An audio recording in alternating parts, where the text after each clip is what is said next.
Hello l'équipe, j'espère que vous allez bien. Je vous souhaite la bienvenue dans une nouvelle vidéo et je suis accompagnée de Alexandra. C'est ma meilleure amie. Les gars, Alexandra, c'est mon amie d'enfance. On est nés ensemble, on a grandi ensemble. On s'est un peu moins vu quand je me suis lancée dans l'entrepreneuriat. Et aujourd'hui, elle est avec moi à Dubaï et elle a des questions à me poser. Alexandra, est-ce que tu veux te présenter ? Bonjour, je m'appelle Alexandra Suarez, j'ai 27 ans. Actuellement, je travaille dans l'immobilier en Suisse. J'ai suivi Méline depuis ses débuts dans l'entrepreneuriat et maintenant on se retrouve ici à Dubaï dans sa vie, dans sa nouvelle vie et on peut que être fier de son parcours, que ce soit sa famille ou moi. Et c'est vrai qu'on va l'encourager jusqu'à en fait sa réussite. Et même si elle tombera, on sera là pour la relever parce qu'au final, on l'aime et on est fiers de la personne qu'elle est en train de devenir. Mais arrête, là, c'est des aveux que tu fais. En fait. Désolée. Je suis trop contente. Les amis, Alexandra, c'est la première fois. Peut-être vous l'avez vu sur mes stories Instagram. Et si tu me suis pas sur Instagram, tu peux aller voir. On était là, on était en train de parler. Et je me suis dit, mais meuf, ça peut être trop bien que tu me poses des questions. Parce que toi, tu me connais. Genre, tu connais vraiment, genre, Méline de petite et tout. Donc, Alexandra. Plus que ça, même. Ouais, plus que ça. On a fait vraiment les 400 coups ensemble. Donc, Alexandra, on va manger en même temps. Il faut que tu me poses tes questions et j'ai hâte d'y répondre. Ça a l'air trop bon. Alors, ces questions sont bien aussi pour le public qui souhaiterait donc se lancer, dont moi, parce que c'est vrai que je suis pas du tout dans ça. Oui, grave. Alexandra, ça fait longtemps qu'elle a envie de se lancer et créer sa marque. Aujourd'hui, elle est dans l'immobilier et serait tardée. Donc, elle a posé des questions. Du coup, c'est aussi des questions peut-être qu'elle se pose. Donc, je suis certaine que ça va vous être utile. Vas-y, Alex, fais péter la première question.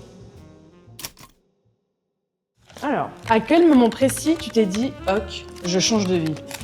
J'arrête tout, je quitte le beau rivage, je quitte la Suisse et maintenant je me lance ». Je pense, alors déjà quand j'étais serveuse, je me suis jamais posé la question de est-ce que j'ai envie d'entreprendre. Mais tu sais, quand t'es en restauration et en plus toi tu savais au beau rivage, c'était méga difficile pour moi. En fait, je pense pour n'importe qui dans la restauration, vraiment, je trouve c'est chaud parce que tu travailles comme un ouf. Et un autre truc que je me rendais compte, c'est que dans la restauration, t'as vraiment une hiérarchie et t'es toujours en bas de l'échelle. En tout cas, moi, en apprentissage, j'étais vraiment en bas de l'échelle. Donc, tu sais, tu fais un peu toute la... Utilisé. Ouais, voilà, c'est grave. Tu fais toute la merde. Tu fais beaucoup d'heures. Tu fais beaucoup d'heures tout le temps. Mais tu sais, c'est le moment où je suis partie à Malte pour apprendre l'anglais. Et quand j'ai vu les gars qui entreprenaient et que je bossais avec Will Life, bah là, quand j'ai commencé à faire les premières ventes vraiment sur Shopify et à faire de l'argent, là, je me suis dit, ok. En fait, je me suis dit surtout, putain, ça fonctionne. En fait, quand tu fais tes premières ventes, je sais pas, t'as un truc qui s'aligne et qui se concrétise. Même si c'était au début pas rentable, je me suis quand même dit, attends, là, on arrive à faire de la publicité, on arrive à faire les premières ventes. Alors certes, c'était pas rentable, on gagnait pas d'argent, mais à ce moment, je me suis quand même dit, en vrai, j'ai rien à perdre. Genre, il faut que je le fasse. Et c'est à ce moment où j'ai décidé de rester à Malte, finalement. Et je comprends et t'as bien fait au final. Je pense que t'as très bien fait de faire ça. De t'écouter et de tenter. Parce que beaucoup de personnes, je pense, dans ce milieu-là, ont peur. On voit les autres réussir, on se dit peut-être aussi, mais c'est vrai qu'on a peur de tenter. Bah oui, même toi, t'as peur de te lancer parce que là t'as ton job, t'as cette sécurité, mais t'as quand même l'appel à envie d'être libre et faire des choses pour toi. C'est vrai. Ça a pas de prix, genre c'est ce qu'on parlait hier, de travailler pour toi, mais c'est ça la vie. C'est ça. On est toujours mieux servi que par soi-même. J'accepte, j'adore. Mon cœur reste ouvert. Mon cœur reste ouvert. Son cœur est ouvert, Alexandra. On met ça là. Est-ce qu'au tout début, tu croyais vraiment que ça marcherait ou tu as sauté sans être sûre? J'ai clairement sauté sans être sûre. Tu pensais pas que t'allais avoir cet empire, on va dire, en Mais soi. jamais, meuf. Ouais, c'est vrai. Jamais. Moi, je crois pas que j'étais déjà en train de me dire ouais, je vais faire une grosse boîte, je vais faire des millions, je vais faire ci, je vais faire ça. J'étais juste en mode vas-y, j'ai pas envie d'être serveuse, j'ai juste envie de faire un truc pour moi. Et en vrai, j'étais là go meuf, genre un pas après l'autre. Et après, je pense que tu sais le moment où vraiment c'est fixer des objectifs, c'est quand ça commençait à vraiment bien fonctionner. Mais au début, j'étais juste là en mode fait. Et surtout, je pense que je faisais parce que je prenais plaisir à apprendre des choses, à faire des choses nouvelles. À découvrir. À comprendre. Tu sais, tu reviens un peu dans cette phase d'apprentissage. Oui, tout à fait. Tu sais, comme quand t'apprends un truc et t'es genre là. pour toi. Et là, t'apprends pour toi. Et pour une bonne raison. Et pour une bonne raison. Tes raisons, tu vois. Genre tes rêves. Ouais, tout à fait. Et genre ça n'a pas de prix. Et du coup, je pense que c'est vraiment... Je regarde si j'ai pas des trucs entre les dents. Non, t'inquiète, pas de soucis, ils ont l'habitude. T'es jamais prêt, tu sais, c'est comme être parent. Tu apprends pas à devenir parent, tu deviens parent. Et je pense que tu n'apprends pas à être entrepreneur. Tu deviens entrepreneur à force de faire les choses. Et moi, ça a été clairement le cas. Je pense que vraiment, il faut faire les choses, tout simplement. Prenez note, hein. Notez bien dans vos carnets. C'est vraiment des questions très bonnes. Quelle a été... La meuf, elle vante ses questions, tu sais. Écoutez mes questions comme elles sont bien. Très bien pensé. Quelle a été la plus grande peur que tu n'as jamais avouée à personne à ce moment-là? Waouh. Ma plus grande peur que j'ai jamais avouée, je pense que ma plus grande peur, elle était plutôt d'ordre public. C'est-à-dire que, vu que j'expliquais ce que je faisais, je montrais, tu sais, je m'étais donné le challenge quand j'ai lancé ma chaîne YouTube, je me suis dit, je vais tout montrer. Je dis, je vais montrer aux gens comment on arrive à faire 2 millions de chiffre d'affaires par année. Bienvenue dans ma chaîne YouTube, et ici, on se retrouve dans le premier épisode de la stratégie e-commerce vers les 2 millions de chiffre d'affaires. Sauf que je l'avais jamais fait. Mais quand t'annonces ça publiquement, en fait, le seul truc que j'avais peur, je me suis dit, mais en fait, si j'y arrive pas, qu'est-ce que les gens vont penser de moi? Qu'est-ce que ma famille va penser de moi? Mais j'ai jamais eu peur, genre, pour l'argent, je me dis, vas-y, au pire, je suis serveuse. Hein. Genre, au pire, n'importe où je vais, je fais du service pendant 1 an, 2 ans, et puis je me retrouve bien. Donc, j'ai jamais eu peur, genre, de me dire, je suis en insécurité financière. J'ai plutôt peur du regard des gens. Et en vrai, avec le temps, genre, vraiment, j'ai appris à... J'en ai rien à fiche des gens. Vraiment. Au final, tu vis pour toi, tu vis pas pour les autres. Mais grave. Et je me dis, de toute façon, si t'essaies pas, personne le fera pour toi. Et c'est trop facile de pointer du doigt quelqu'un qui a pas réussi quelque chose. Alors que quand quelqu'un a réussi, toi-même, tu sais, moi j'ai reçu des messages de gens à l'école et tout qui étaient là. Oh ouais, mais c'est trop bien ce que tu fais. Voilà, avec des messages, voilà. Et c'est les mêmes qui, quand tu te lances, tu sais, ils croient pas en toi, ils te jugent et ils sont là, mais qu'est-ce qu'elle fout, elle? Ils vont te critiquer, c'est sûr. Donc vraiment, je pense que... Et ça, c'est la même chose pour toi, tu vois. Si tu te lances, il y a que tes rêves qui comptent dans ce monde. Il y a que ta propre vie et ta propre... Alors attention, faut pas être égoïste dans ta vie, tu vois. Mais la vérité, c'est que faut faire les choses pour toi. J'ai un ami qui m'a dit ça avant de partir. Il m'a dit, c'est bien, tu vas voir ta copine. Et il m'a dit, Alexandra, dans ce monde actuellement où on vit, vis pour toi et pas pour les autres. Parce que tu sais pas tout ce qui peut arriver. Du jour au lendemain, il y aura plus rien. Donc profite, vis et n'aie pas de regrets. Non mais grave. Et c'est vrai, il a raison. Et Alexandra ne repartira jamais d'ici. Arrête. Et qui sait, hein, T'as encore 5 jours, hein. Non, elle m'a dit que je pouvais être sa femme de ménage. J'ai accepté. C'est pas moi, c'est Nathan qui t'a dit que tu pouvais être la femme de ménage. C'est vrai qu'elle a accepté. Non mais, c'est vrai que tu pourrais faire plein de choses, hein. Moi, ça me dérange pas. Non mais meuf, faut que tu crées ta propre marque. Tu vas faire un truc pour toi, tu vas créer une marque pour toi, tu vas être libre pour toi. Il y a rien qui compte le plus que être libre dans ce monde. C'est vrai, et j'ai un bon appui aussi. J'ai une bonne teacher. La BWA pour vous servir, Alexandra. Merci.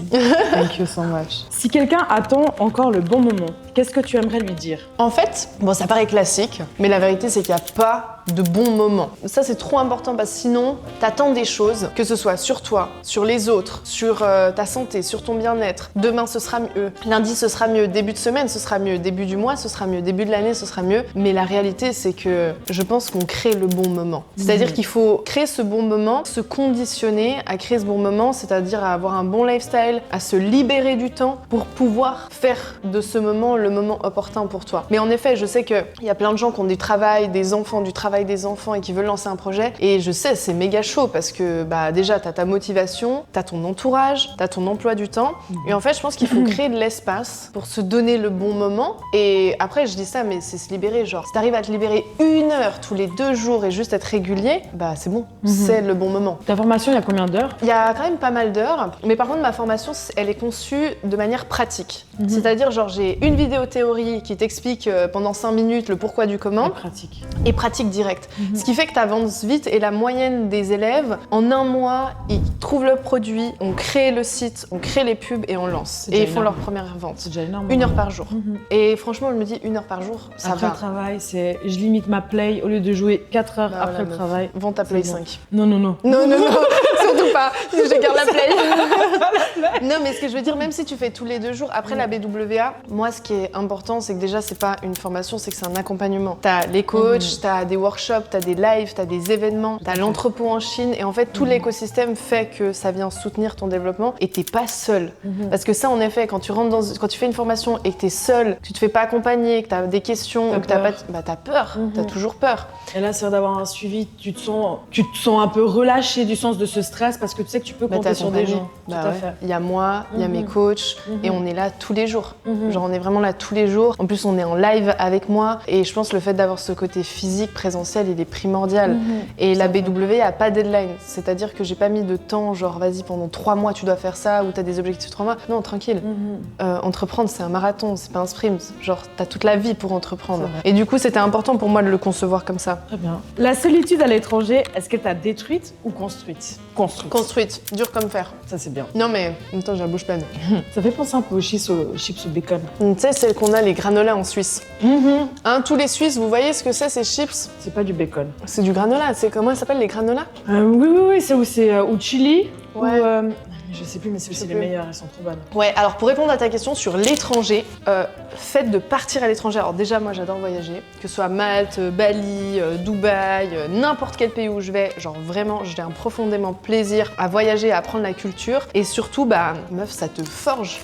Le fait d'être dans un autre pays, de devoir te débrouiller, ça te forge, ça te permet de sortir de ta zone de confort quotidiennement. Et en plus de ça, je trouve que voyager, ça t'inspire, tu sais, ça te donne de la créativité. Je sais pas toi, mais tu sais, quand t'es dans ta routine, par exemple en Suisse avec ton travail, c'est plus difficile de sortir de ta routine. Alors que quand t'es dans un autre pays que tu découvres, t'as un peu le flow de découverte, t'as envie de faire des choses, des nouvelles choses et tout. Là, c'est excitation. Grave. Et moi, j'ai besoin de ça pour faire des trucs. C'est euphorie en fait, de découverte, de renouveau, tout simplement de renouveau en fait. De ouf.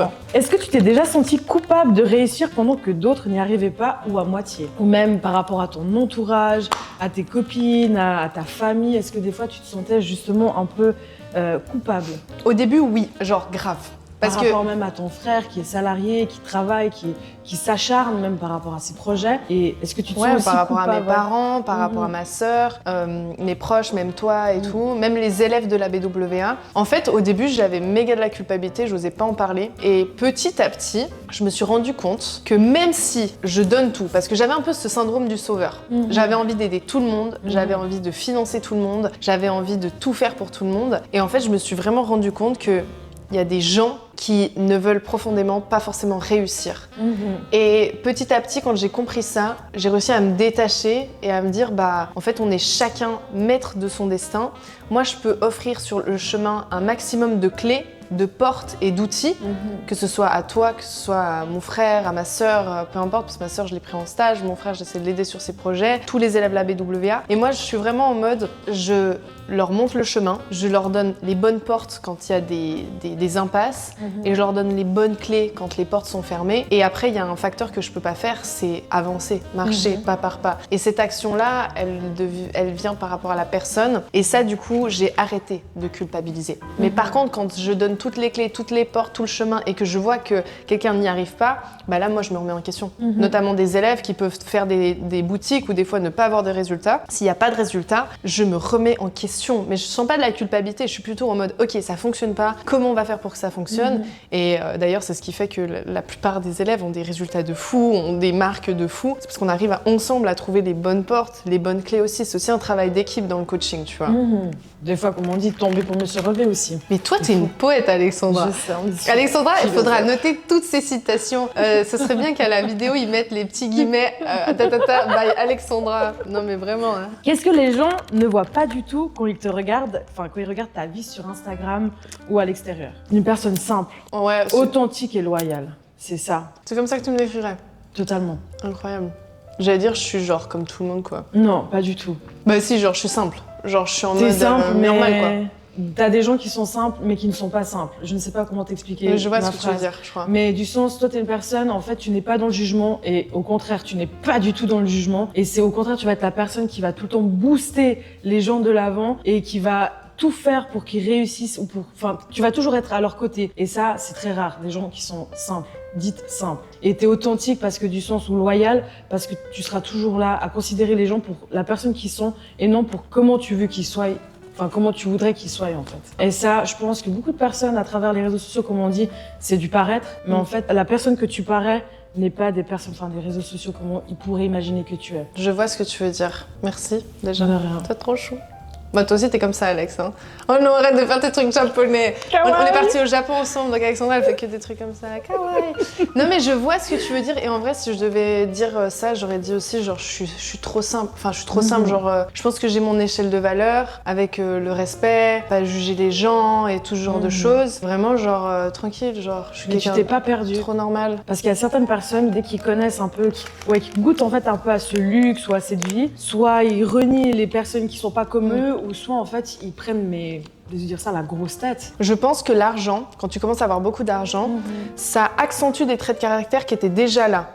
Tu vois ce que je veux dire? Ouais, pas mal. En vrai, l'argent, genre, je dis pas ça me fait ni chaud ni froid parce que j'aime quand même les belles choses, j'aime quand même bien vivre, bien manger, j'aime bien les belles choses. Mais, genre, c'est pas l'argent qui me drive. Au début, oui, parce qu'il fallait vivre, manger et quand tu commences à entreprendre, c'est normal. Mais aujourd'hui, genre, j'ai envie de passer des moments de qualité avec des gens de qualité et ça se trouve dans genre vraiment les choses simples. Un petit wrap avec un poulet brun. Qu'est-ce que l'entrepreneuriat t'a appris sur toi que rien d'autre n'aurait pu t'apprendre? Bah qui je suis. La détermination. La détermination. Alors plein de trucs, de motivation, détermination, plein de choses comme ça. Mais surtout, l'entrepreneuriat, ça m'a mis face à moi-même et du coup, ça m'a permis de comprendre qui était Méline. À me comprendre, à pouvoir m'écouter, à pouvoir avancer. Ouais, je pense que c'est vraiment la chose la plus importante pour moi. Et je pense que c'est peut-être l'histoire d'une vie et c'est la quête que tout le monde cherche aussi, c'est comprendre qui on est, ce qu'on aime, ce qu'on veut. Et ça m'a donné toutes les clés à entreprendre. Et parfois, ça prendra le temps. Oui, grave. En tout cas, je suis trop fière de toi. Je suis trop contente, les amis, de vous avoir présenté Alexandra. Même si c'était que quelques questions. Alexandra, est-ce qu'on refera des vidéos? Moi, avec grand plaisir. Ouais. Moi, j'aime bien. Et les gars, si vous avez aussi des questions à me poser ou à poser à Alexandra, mettez-les dans la barre de commentaires et comme ça, on pourra se retourner une vidéo quand on est en Suisse, peut-être, toutes les deux, et on pourra répondre du coup à toutes vos questions. Avec plaisir. Et est-ce que tu as un petit mot pour ceux qui te regardent, qui nous regardent? N'abandonnez jamais vos rêves. Croyez en vous et devenez la meilleure version de vous-même. Waouh! C'était beau, non? C'était Molière, Victor Hugo signé Alexandra. Les amis, je vous souhaite une bonne journée et je vous dis à bientôt dans une prochaine vidéo. Ciao!